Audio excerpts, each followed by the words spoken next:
jalan satu-satunya ketika ibaratnya gini, kalau bahasa Jawa berarti ya menangi zaman edan ya zaman gila ini kan gitu. Ya akhirnya apa? Ya akan bekerja ya alam. Itu tadi yang namanya global. Itu sifatnya pembersihan.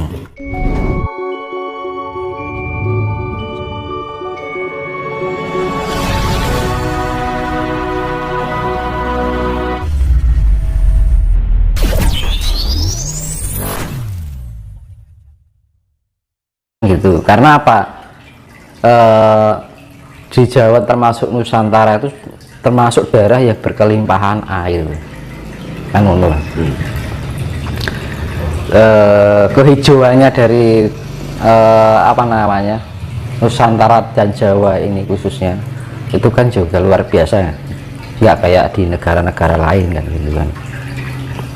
Makanya kan leluhur kita ada bilang yang dibilang itu kan sok bakale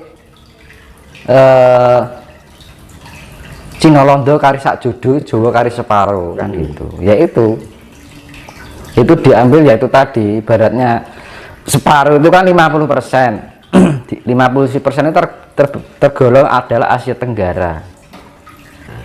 Nah sak judu itu dalam arti 2%. Cina Londo kari sak judu itu 2%. Jadi kumulatif dunia 5% kan gitu. Makanya kan di dalam Baratayuda Jaya Binangun antara Kurawa dan Pandawa 5, Kurawa 100, perbandingannya adalah 5 banding 100 kan gitu. Jadi ya ibaratnya 100 ya dari 5 gitu aja. 5% dari 100. Berarti intinya akan terjadi pengimbangan manusia secara besar-besaran, Mas. Nah makanya itu kan kita persiapan sedini mungkin. Jangan terlalu berlarut-larut tergiur dalam kesenangan duniawi. Ya kesenangan duniawi memang mengenakan, ya kan? Kita bisa ini, bisa itu, ya kan? Nah itu malah kita kalau terlalu keduniawian akhirnya kita menjauhkan dari sifat rasa bersyukur kan gitu. Makanya kan ya lebih kita mengenal diri kita sendiri, karena zaman sekarang itu krisis identitas diri gitu. Akhirnya apa? Krisis kemanusiaan, ya kan? Wong dosa ngarepe dhewe nggak peduli yang itu akanlah merugikan apa buat orang lain atau enggak, yang penting untung. Nah, sekarang agak gitu lo gue dan ngono ya kan. Ibaratnya wong Jawa ki wis akeh sifating jangan menungso kang ngumbar angkara murka mung butuh nuruti karep, ya kan? Mung butuh nuruti karep, ya kan? Jadi wis ora memberikan sifat yang ninggalake rasa sejati ini. Rasa sejati ini sudah meninggalkan jati dirinya. Jati dirinya adalah sebenarnya adalah Tuhan itu sendiri yang ada di dalam diri kita. Makanya ketika kita menemukan jati diri kita, maka kita akan menemukan Tuhan yang ada di dalam diri kita, ya kan? Identitas diri kita adalah Tuhan sebenarnya. Makanya kan di dalam sesi jenar yo engson kang jumeneng ana ya Gusti kang jumeneng ana ning jiwa ragaku. Makanya diarani orang Jawa bilang manunggaling kawula lan Gusti. Itu sebenarnya itu Tuhan itu ada di dalam diri kita kan.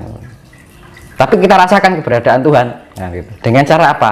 Kita mengenal jati diri kita sendiri, bahwa jati diri kita sendiri adalah sifat Tuhan.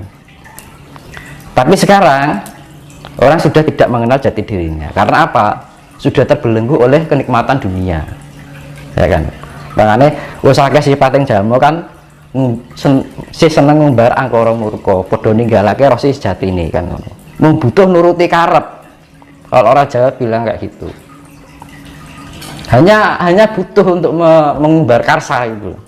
Akhirnya apa? Karsa itu mendunia, ya kan? Dan Jawa ini sebenarnya menuntut untuk mengenal jati diri. Karena apa?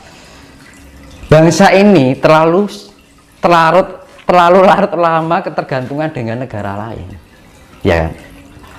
Tidak pernah menggunakan kekayaan yang dimiliki oleh negara ini. Kadang-kadang kurang kreatif gitu loh. Apa ya, kok hanya selalu dipikir sana. Nah, jati diri Nusantara ini sudah hilang. Ya kan? Kekayaan sudah diberikan kelimpahan, ya kan? Jenis obat-obatan serba ada, rempah-rempah ada, ya kan? Makanya makanan di luar negeri serba hambar. Karena apa? Rempah-rempahnya kosong, nggak kayak di sini. Kalau di sini kan makanan gurih kan gitu kan, renyah, ya kan? Ada rasanya gitu. Loh. Nah, makanya kan dibilang penduduk atau umat Nusantara ini kehilangan jati dirinya sebagai orang Nusantara. Tidak hanya dari level sudra, level raja-raja dalam arti petinggi negara ini wis orang gagas gitu, nggak peduli dengan jati diri Nusantara. Katanya ingin menjadi suatu negara yang harus menjadi ada di dunia. Sekarang gini ya, nggak usah jauh-jauh kita berpikir tentang kejayaan Nusantara. Asal usul Nusantara aja dilupakan kok. Nggak usah asal usul diri aja loh, nggak tahu gimana akan memperbesar Nusantara. Kan sepele, nggak usah kita terlalu berpikir jauh. Karena apa? Kriteria Nusantara yang sebenarnya ketika manusianya itu mengenal jati dirinya, begitu juga mengenal jati diri Nusantara, berbagai budayanya dan kekayaan alamnya. Apa kita sudah membangun ini sudah cukup selesai? Enggak. No. Iya kan? Di pesan saya sih kita lebih eling lan waspodo ya kan. Dibilang eling lan waspodo itu kan eling karo pangucape ya kan. Eling dengan pikiran apa yang kita pikirkan, eling dengan apa yang kita rasakan ya kan. Kita harus menjadi pribadi yang mempunyai sifat-sifat Tuhan. Jadi harus sifat Tuhan itu include di dalam diri kita.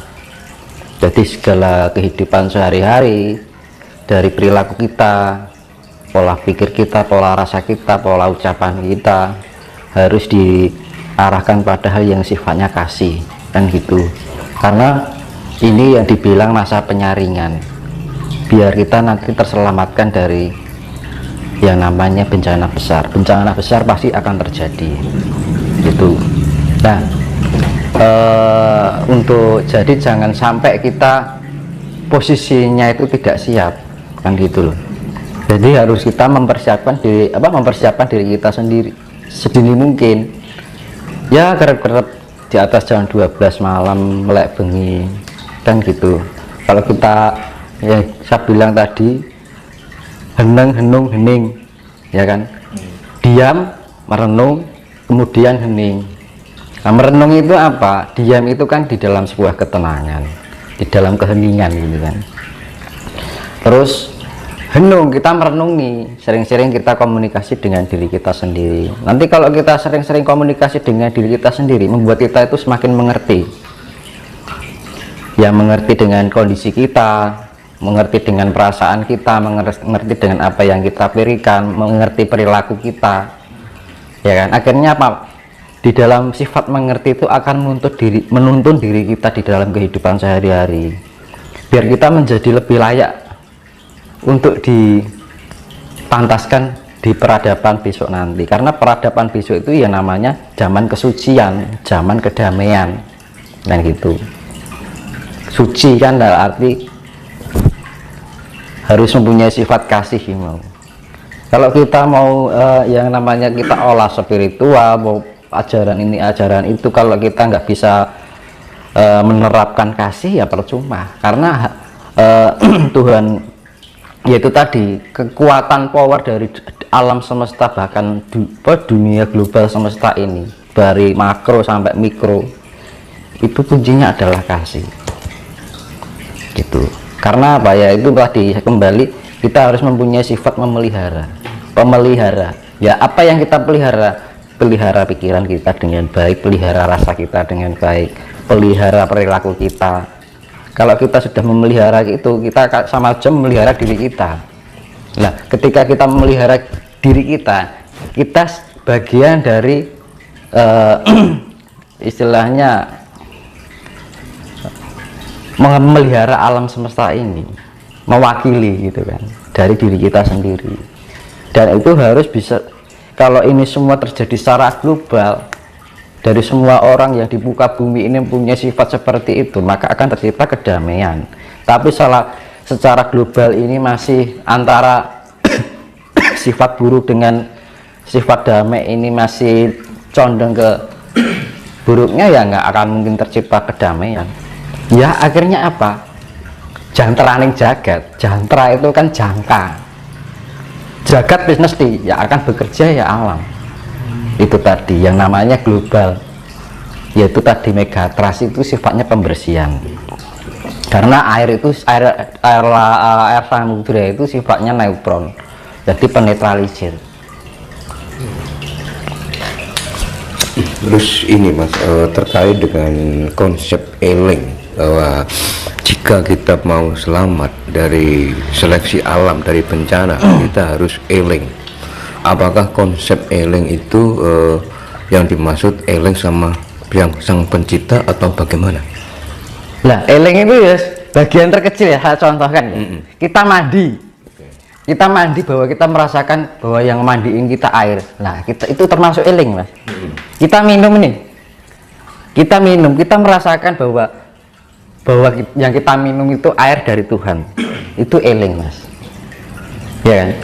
Kita mau berbicara ini, kira-kira omongan saya itu menyakitkan buat orang lain nggak? Itu eling, ya kan? Perilaku kita kira-kira merugikan orang lain atau enggak? Itu termasuk eling. Nah, eling itu ya eling karo pikirannya, rasanya, ucapannya, perilaku kita, ya kan? Kalau kita sudah eling dengan itu, maka itu bagian dari eling dengan Gusti. Apa sekarang gini, hal yang sepele yang seringkali kita lakukan sehari-hari, mandi, ya kan? Apa pernah kita ketika kita mandi merasakan eling malah? Kalau kita mandi dengan air kan nggak pernah kan, cuek aja kan, ya kan? Nah, itu hal yang sepele itu kan. Makanya kalau mandi, ketika kita mandi diguyur dengan air, kita merasakan bahwa air itu mengguyuri tubuh kita, bahwa air itu dari alam, itu akan menambah energi loh. Karena ada sinergi antara alam dengan mindset kita ini, cita rasa karsa ini. Dan itu akan membangkitkan energi di dalam diri kita. Sepele kan? Mandi itu juga disadari loh. Makan pun juga, ketika makan itu kita sadari, ini nasi ini dari hasil bumi. Saya rasa dari kita setiap makan nih, jangan asal makan aja gitu kan, tapi kita rasakan ketika masuk ke rogan. Nah, ini akan sinergi nanti dari kekuatan bumi yang masuk ke tubuh kita, itu akan membangkitkan energi sebenarnya gitu. Kalau kita ya dari namanya eling itu kan menyadari ya, rasa rumongso itu eling. Dan waspada juga lagi, waspada dengan ucapan kita, ya sama aja sebenarnya.